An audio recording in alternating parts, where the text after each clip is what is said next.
Assalamualaikum warahmatullahi wabarakatuh. Bagaimana kabarnya teman-teman semua? Semoga baik-baik saja. Zina merupakan tindakan asusila yang sangat tercela. Islam sendiri mengategorikannya sebagai dosa besar kedua setelah perbuatan syirik, menyekutukan Allah. Hukuman pelaku zina pun sangat berat, yaitu dirajam sampai meninggal jika pelakunya sudah memiliki istri atau zina muhsan, dan dicambuk sebanyak 100 kali jika belum menikah atau ghairu muhsan. Berkaitan hal ini, ada kisah dramatis dua sahabat yang mengaku di hadapan Nabi telah berbuat zina, yaitu Ma'iz bin Malik dan perempuan dari kabilah Ghamidiyah. Tanpa ragu dan takut, keduanya menyerahkan diri dan minta dijatuhi sanksi sebagaimana mestinya. Seperti apa kisahnya? Yuk simak videonya. Kisah Ma'iz bin Malik mengakui perbuatan zina di hadapan Nabi diriwayatkan oleh Buraidah. Waktu Ma'iz bin Malik datang menemui Rasulullah Shallallahu Alaihi Wasallam, beliau berkata, "Sucikanlah aku, wahai Rasulullah." Rasulullah menjawab, "Apa-apaan kamu ini? Pulang dan mintalah ampun serta bertaubat kepada Allah." Ma'iz pun pergi. Belum lama kemudian dia kembali dan berkata, "Sucikanlah aku, wahai Rasulullah." Rasulullah menjawab sebagaimana jawaban sebelumnya. Hal itu terjadi berulang-ulang sampai keempat kalinya. Rasulullah bertanya, "Dari apa kamu harus disucikan?" Ma'iz menjawab, "Dari dosa zina." Rasulullah pun bertanya kepada sahabat lain yang ada di situ, apakah Ma'iz ini mengidap gangguan jiwa? Lalu dijawab bahwa Ma'iz ini tidak gila. Lantas beliau bertanya lagi, apakah Ma'iz sedang mabuk? Salah seorang kemudian berdiri untuk mencium bau mulutnya, namun tidak ada bau khamr. Beliau kemudian bertanya kepada Ma'iz, "Betulkah kau telah berzina?" Ma'iz menjawab, "Ya benar ya Rasul."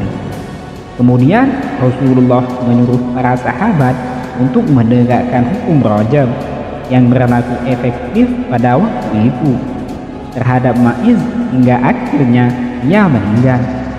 Setelah kewafatannya, orang-orang terpecah dalam dua pendapat mengenai kesan terhadap Ma'iz.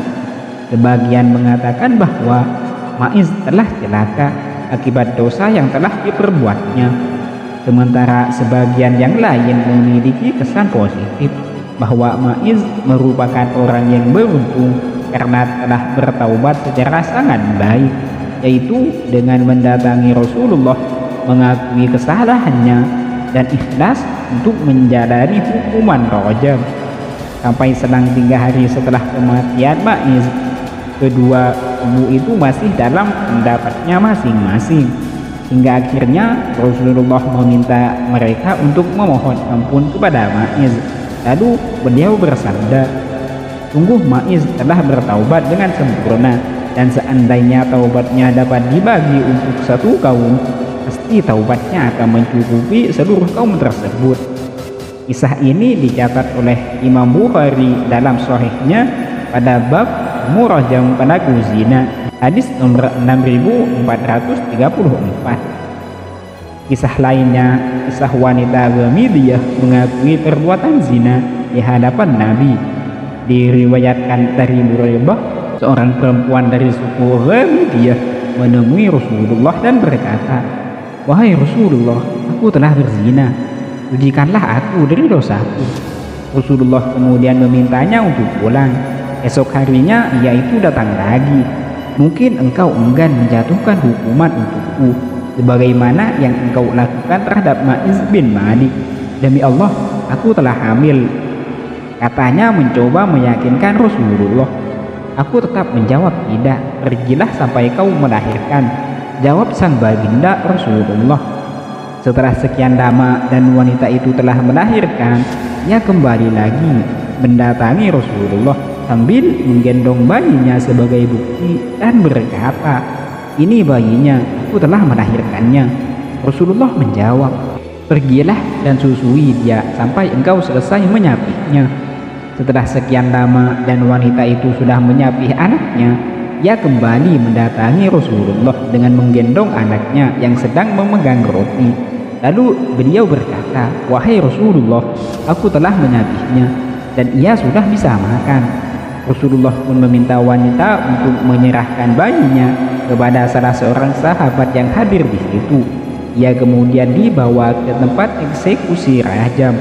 Sampai kemudian Khalid bin Walid ikut merajamnya. Mukanya terkena cipratan darah wanita itu. Ia pun mencela si wanita. Mendengar apa yang baru saja Khalid ucapkan, Rasulullah menegur, "Jaga ucapanmu Khalid. Demi Allah, ia telah sungguh-sungguh bertaubat dengan taubat yang seandainya seorang penarik pejabat bertaubat, maka akan diampuni." Wanita itu pun disolati dan dimakamkan. Kisah ini juga dicatat oleh Imam Muslim dalam sahihnya dalam bab pengakuan orang yang berzina, nomor hadis 4528. Pengakuan dua sahabat Nabi di atas memiliki sejumlah pesan moral. Pertama, ketegasan seorang pemimpin. Kendati Nabi terkenal sebagai kepala negara yang sangat penyayang, beliau tetap menjalankan hukum seadil-adilnya, bahkan kepada dua sahabat yang dengan jujur dan penuh rasa tanggung jawab mengakui kesalahannya. Bagi Nabi, keadilan adalah harga mati. Kedua, sebesar apapun dosa yang telah diperbuat manusia, dia akan diampuni jika mau bertaubat dengan sungguh-sungguh. Ma'iz dan wanita Hamidiyah adalah teladan baik dalam hal ini. Berkat keseriusannya dalam bertaubat, kedua sahabat ini mendapat kedudukan mulia di sisi Allah, kendati sebelumnya dicap sebagai pelaku besar. Yang ketiga, keberanian dan kejujuran pengakuan Ma'iz dan wanita Hamidiyah ini sangat layak diapresiasi. Dengan mengakui kesalahannya, keduanya tahu bahwa mereka akan kehilangan nyawa dengan menerima hukuman. Akan tetapi, dengan penuh rasa tanggung jawab dan kejujuran mereka tak gentar sedikit pun. Bagi mereka, jujur lebih baik daripada harus menanggung siksa pedih di akhirat. Wallahu a'lam. Itulah kisah salah satu sahabat Nabi yang mengaku melakukan perbuatan tercela, yaitu zina. Semoga kita bisa mengambil hikmah dari kisah ini. Semoga dosa-dosa kita diampuni oleh Allah, dan semoga kita bisa berkumpul dengan Nabi Muhammad SAW kelak. Amin ya rabbal alamin. Cukup sekian. Assalamualaikum warahmatullahi wabarakatuh.